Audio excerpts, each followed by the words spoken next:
로마서 7장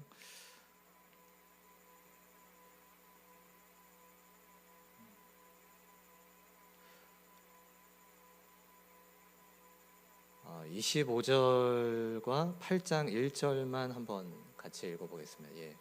예, 감사합니다. 네, 우리 주 예수 그리스도로 우리 25절과 8장으로 이어지는 1절까지만 그렇게 이 두 구절만 우리 함께 보겠습니다. 우리 같이 봅니다. 시작. 우리 주 예수 그리스도로 말미암아 하나님께 감사하리로다.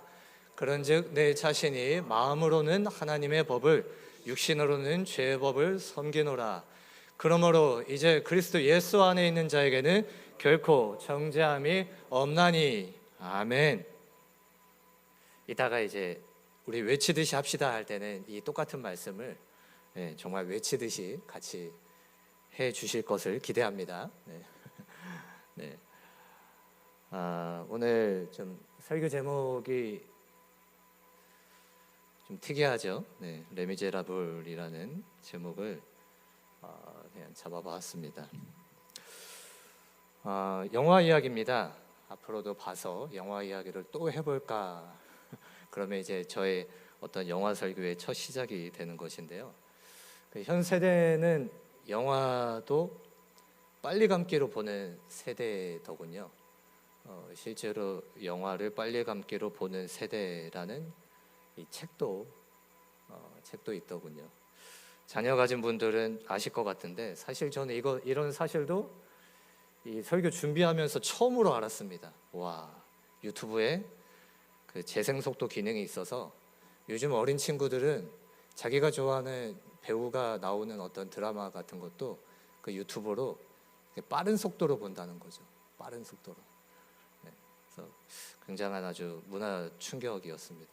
근데 사실은 이런 것도 이미 꽤 지난 것인데, 앞에 웃는 청년이 보이네요.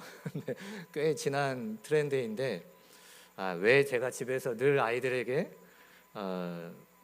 놀림을 받는지 새삼 스스로 좀 깨닫게 되었습니다.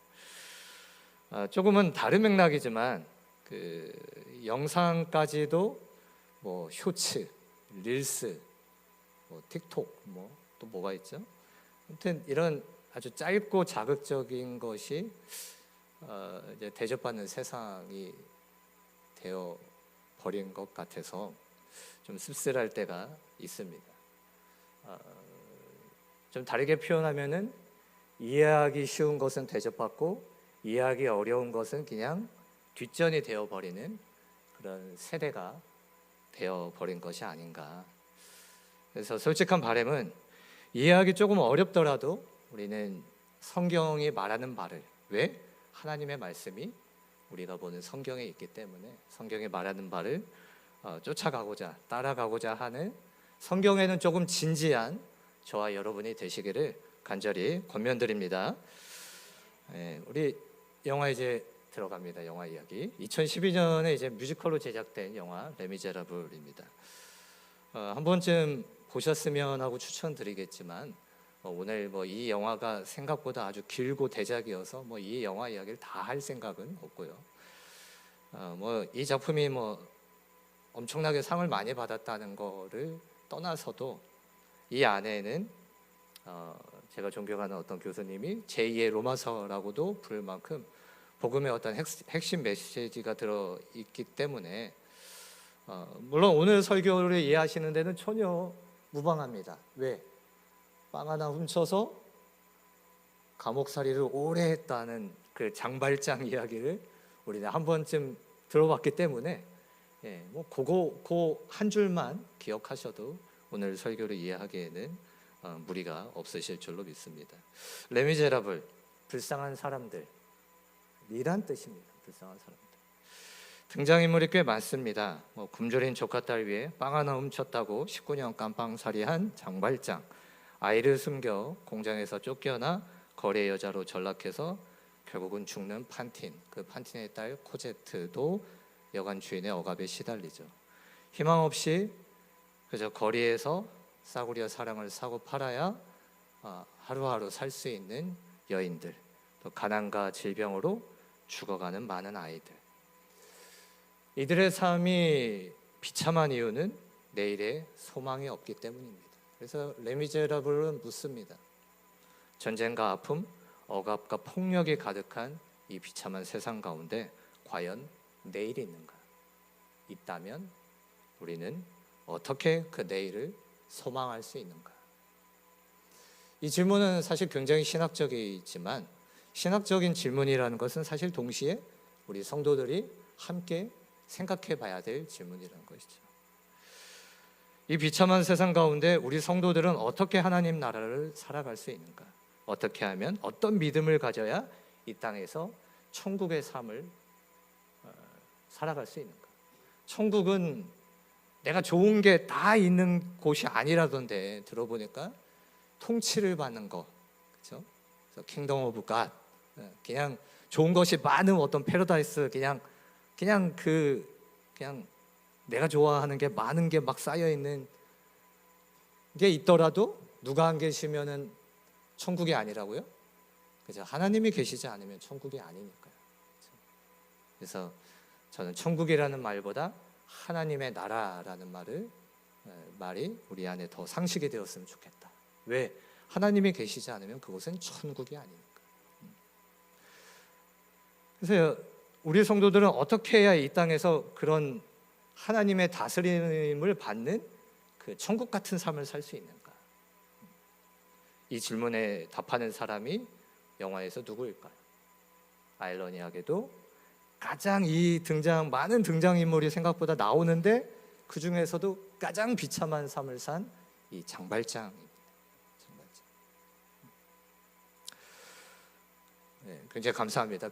막 자막을 미리미리 띄워주셔도 됩니다. 네, 과감하게 띄워주시면 됩니다.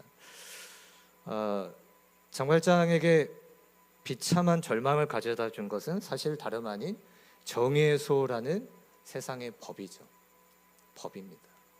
왜냐? 그 정의롭다는 법으로 인해서 무려 19년 동안 감옥 생활을 했으니까요. 굶주린 가족들이 굶주려 가는데 고작 빵 한 조각을 훔쳤다고 해서 19년이나 감옥 생활을 한, 이것이 과연 정의일까? 물론 법의 수호자 자베르경관 같은 사람들은 정말 죄에 대한 정당한 대가라고 말하죠. 그러나 장발장은 계속해서 외칩니다. 세상을 향해 나는 법의 노예였다. 법은 나에게 철저히 폭력이었다. 가석방되어서 나왔지만 장발장은 여전히 죄인이었고 일자리도 구할 수 없고, 왜? 어디 가서도 다 구박받는, 환영받지 못하는 그런 죄인이 되어 있었기 때문에. 그러나 그럴수록 장발장은 계속해서 죄인은 저들이야 라고 복수심에 저들이 내게 한 짓을 용서할 수 없어.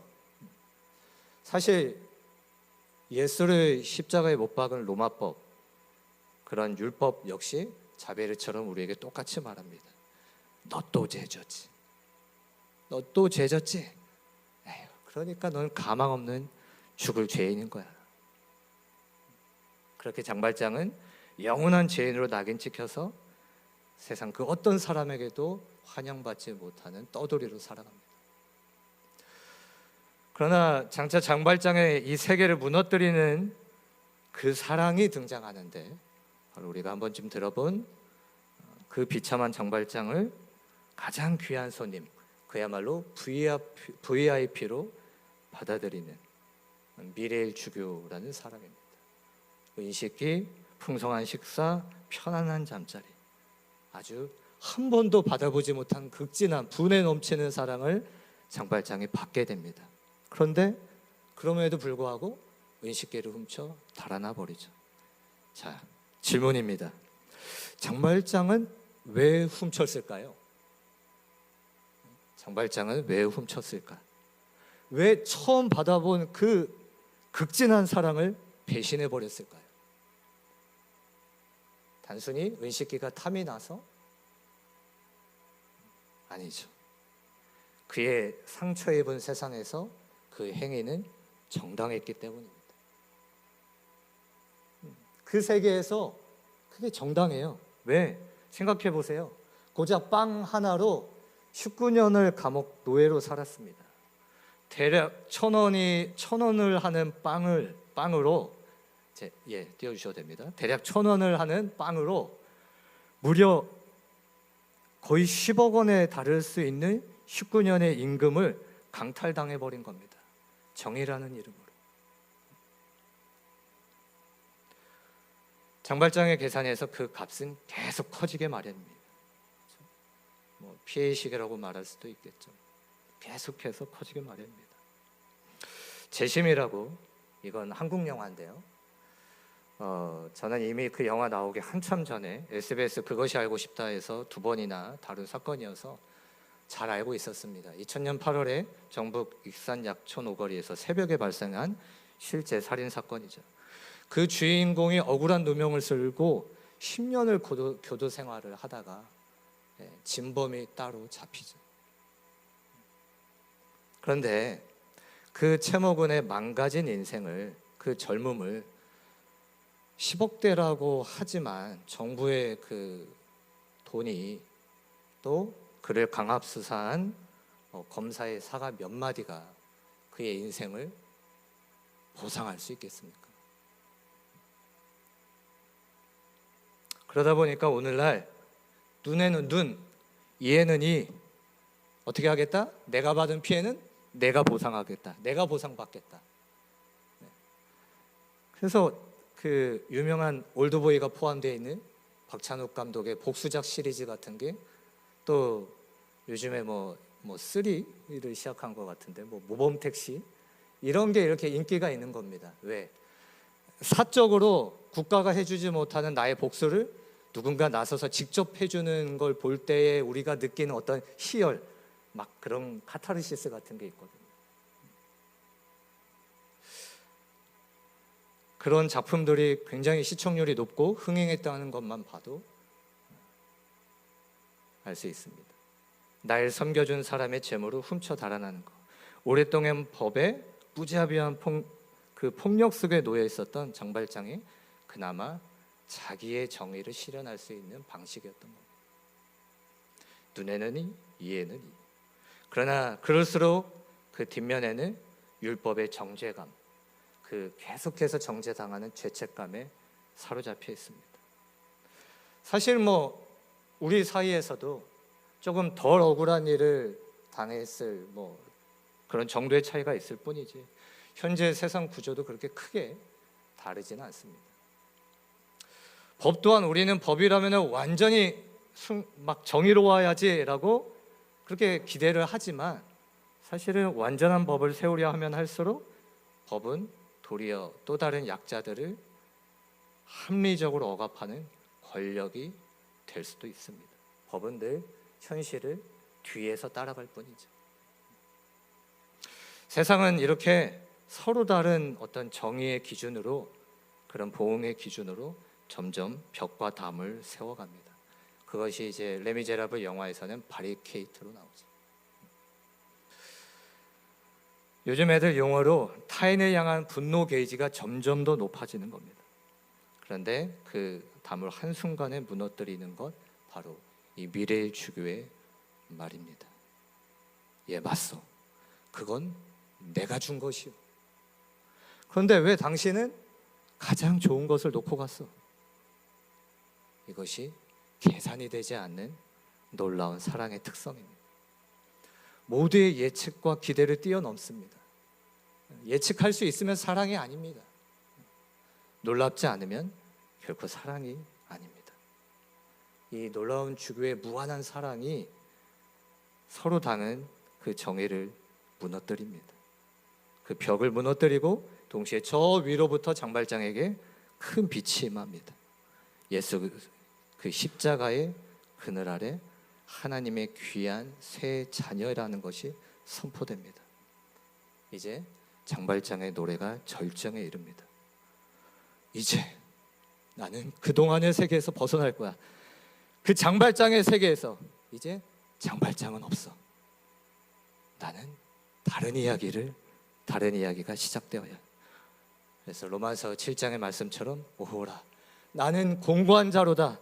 이 사망의 몸에서 누가 나를 건져내랴. 그래서 우리 한번 본문 말씀을 저 화면에 나오는 대로 한번 크게 같이 읽어보겠습니다. 시작.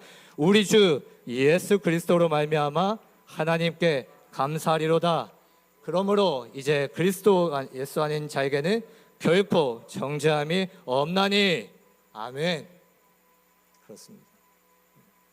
이제 우리 주 예수 그리스도 안에 있는 자에게 결코 정죄함이 없습니다. 우리가 전해야 될 말씀 또한 이 복음인 줄로 믿습니다.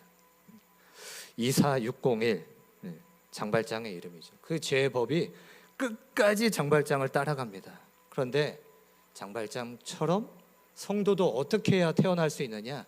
내 세계가 무너져야 성도로서 태어날 수 있습니다. 목사, 장로, 권사, 어떤 직분, 어떤 교회 안의 이름이 되었든지 간에 가장 귀한 이름은 성도라는 이름입니다. 우리는 다 성도라고 하지만 사실은 하나님만이 네가 나의 성도다, 네가 나의 자녀다. 우리가 하나님 품에 안겨봐야 그건 알거든요. 이 새 법, 곧 예수 그리스도 안에 있는 생명의 성령의 법, 믿는다는 게 그런 겁니다. 그 무한한 사랑으로 인해서 나의 세계, 나의 계산이 무너져가는 겁니다. 이 생명의 성령의 법이라는 게 내가 있어야 줄 수 있다는 얘기를 하는 게 아닙니다. 내가 강해져야 약한 자를 도와줄 수 있다, 이런 얘기를 하는 게 아닙니다. 꽤 오래되었죠. 그 담임 목사님까지 이제 코로나에 걸려서 제가 주일 설교를 했을 때 포도원 품꾼 이야기를 했습니다. 그때 사랑에는 뭐가 있다? 취약성이 있다. 취약성이 있다라는 얘기를 했습니다. 하나님의 나라는 이 취약성의 원리로 돌아갑니다. 무슨 얘기냐? 분명히 이게 그 포도원 품꾼의 결과적인 것만 우리가 생각을 해보는 겁니다. 그때는 제가 9시라고 표현했지만 아마 새벽같이 온 그 품꾼들에게 분명히 한 데나리오는, 그 정식 품삯이었던 한 데나리오는 엄청난 은혜였습니다. 사실은 먼저 온 품꾼 이런 말이 필요 없습니다. 다른 포도원 주인들은 어떤 주인도 1시간, 심지어 일할 시간이 이제는 오후 저녁이 다 되어서 1시간밖에 남지 않았는데도 일꾼을 부르는 그런 정신 나간 포도원 주인은 아무도 없었거든요. 지금 이 포도원, 예수님의 이 포도원, 이 비유에서만 나오는 겁니다. 이 한 데나리온이 그들 모두에게 엄청난 은혜였는데 차별을 두지 않고 모든 사람에게 한 데나리온을 주시는 것이 하나님 나라의 정의였는데 그들이 갑자기 그 은혜가 완전히 와장창창 부서집니다. 왜? 이미 그들은 세상의 법, 기브 앤 테이크에 너무 똑똑해져 있었거든요. 아니, 뭐야, 이 주인 바보 아니야? 에? 왜 계산을 못해? 분명히 은혜였는데, 나는 하루 종일 뼈 빠지게 일했는데 저 1시간 일한 자가 똑같은 보상을 받는 걸 보고 치밀어 오르는 겁니다. 부글부글부글. 분명히 은혜였는데. 만약 먼저 온 품꾼들이 첫 은혜였던 이 한 데나리온에 집중했다면 행복한 아버지가 가장에 되어서 풍성한 먹을거리를 사가지고 가정으로 돌아가 가정을 진정한 천국으로 만들었을 것입니다. 그런데 이제 이들은 집에 가지 않고 마치 농성을 하는 듯합니다. 나보다 덜 일한 자가 나와 같은 임금 받는 꼴을 못 봐주겠다는 거죠. 죄인된 인간을 구원하기 위해서 우리보다 더 죄인 되시고 더 약해지신 예수님의 사랑을 그래서 우리가 이해하기 어려운 것입니다. 그 사랑은 연약하고 아픈 사람을 보면 내가 더 연약해지고 더 아파지는 그 사랑입니다. 그것이 취약성이라는 것입니다. 생각해 보세요. 결과적으로 생각해 보자고 했습니다. 1시간 일한 자들에게까지 그 정식 품삯을 다 퍼주고 나면 사실은 진짜 손해보는 게 누구죠? 주인이잖아요. 그렇죠? 그렇죠? 진짜 손해보는 건 자기들이 아니에요. 하루 종일 일했다고 농성하는 그들이 아니라 주인이 지금 손해보는 겁니다. 근데 주인의 기준을 따라가지 못하겠다는 겁니다. 그게 지금 계산에 약삭빠른, 계산에 너무 익숙해져 있는 저와 여러분의 모습일 수 있다는 것입니다. 이게 우리가 주일 아침마다 회개하며 먼저 가슴을 쳐야 될 부분입니다. 이것이 로마서 8장에서 말하는 제가 이해하는 영의 일입니다. 1만 달란트 대 100데나리온. 계산할 수 없는 무한한 그 사랑의 빛을 우리는 받았다는 겁니다. 1만 달란트를 탕감받은 자는 나아가서 내 100만 원 빚진 자를 어떻게든 갚게 하겠다는 정신 나간 짓을 하지 못합니다. 무려 6조 이상의 가치랍니다. 6조 이상의 그냥 상상할 수 없는 빚을 탕감받은 자는 내 100만 원 빚을 받아내겠다는 의지가 완전히 죽어지는 것입니다. 내 계산이 죽어지는 것입니다. 하나님의 무한한 사랑의 그 계산에서 내 계산은 완전히 죽어지는 것입니다. 그래야 우리는 성도가 될 수 있는 것입니다. 우리가 정말 그리스도의 사랑이 무한하다고 여겨진다면, 우리가 정말 그리스도의 사랑이 무한하다고 경험되어진다면, 아니, 경험이라는 말은 실수, 잘못 나갔습니다. 왜 우리가 이럴까? 왜 우리가 이런 용서를 갖지 못할까? 왜 이런 포용력을 갖지 못할까? 결국 우리는 제가 지난번에도 말씀드린 대로 우리가 일하면서 어떤 가치를 내 가치를 인정받으려고 하는 것은 큰데, 내가 그냥 하나님이 우리에게 요구하시는 것이 그런 게 아니라니까요. 그 복잡한 거 없어요. 뭐라고요? 너는 나에게 먼저 사랑받는 자녀야. 그걸 네가 아직 경험하지 못한 것 같아. 그걸 네가 아직 경험하지 못했기 때문에 그러는 거야. 이 땅에서 자연스럽게 천국 사는 자가 될 수 있습니다. 누가복음 10장의 그 유명한 사마리안 이야기를 결론으로 들으면서 마칩니다. 첫 번째, 그 사마리안, 일부러 자막을 준비 안 했습니다. 여기서부터는 사마리안 이야기에서 우리가 놓치는 게 있습니다. 사실 사마리아인은 거기에 나타나면 안 되는 자입니다. 나타날 수가 없는 자입니다. 여리고와 예루살렘 그 율법의 중심을 잇는 길에 유대인들이 개처럼 여기는 사마리아인은 도무지 나타날 수가 없는 겁니다. 그렇게 발각되는 대로 바로 죽임을 당할 수밖에 없는 사마리아인인데 죽을 각오를 하고 유대 땅에 내려와서 강도 만난 자를 구해줬다는 것. 누구 얘기하는지 아시겠죠? 그것은 지금 율법 교사에게 이렇게 말하는 겁니다. 너 나를 지금 못 알아보고 있잖아. 그러니까 우리는 자꾸 선한 사마리아인이 나가서 우리도 그 사랑을 베풀자가 아니라 우리가 오히려 율법 교사에게 나를 대입시켜 보자고요.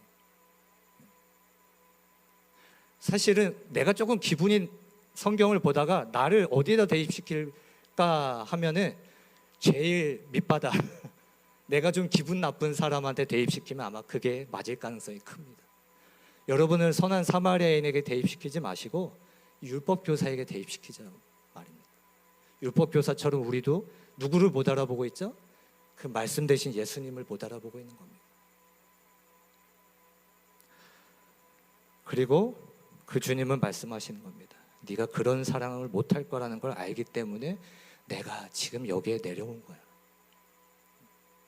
그 사랑은 여기에서 나타날 수가 없기 때문에 내가 십자가로 이 땅에 왔다. 그래서 율법교사 그 누가복음 10장 25절의 시작이 그렇잖아요. 지금 전혀 못 알아본 거거든요. 어떤 율법사가 일어나 예수를 시험하여 이르되, 예수님을 예수님으로 못 알아보고 지금 시험하는 질문이었던 겁니다.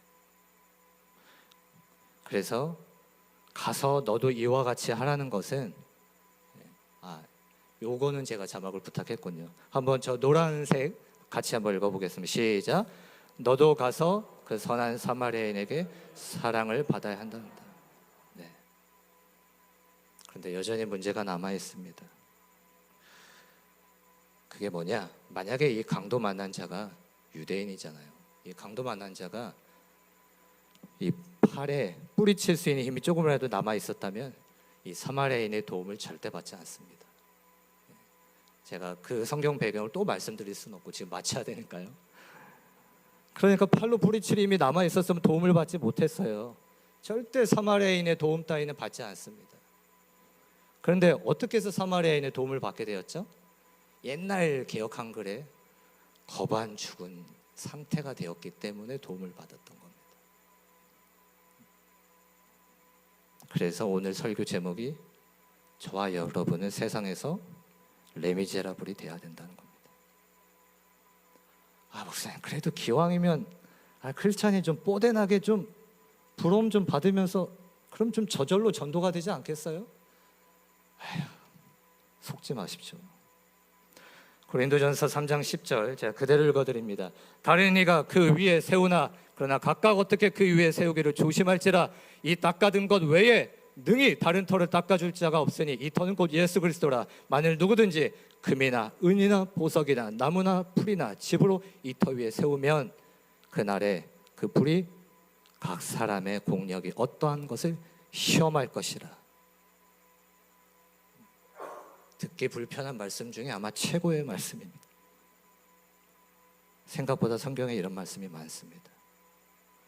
우리가 펄펄 살아있는 상태에서 우리의 살아있는 육신이 살아있는 그걸로 드리는 헌신을, 그걸로 드리는 예배를 하나님께서 받으실까요?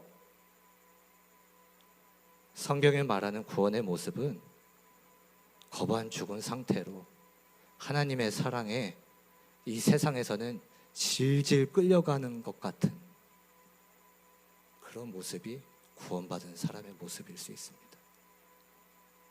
우리 다니엘 기도의 간증자들의 그 간증도 들어보셨잖아요.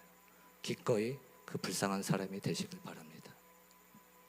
진정 그 나라의 통치를 받고자 한다면 내 세계가 무너지는 일을 반복해서 경험하기 원합니다. 그 행복한, 최후의 행복한 하나님 나라의 반열에 오르는 진짜 성도가 되시길 간절히 권면드립니다.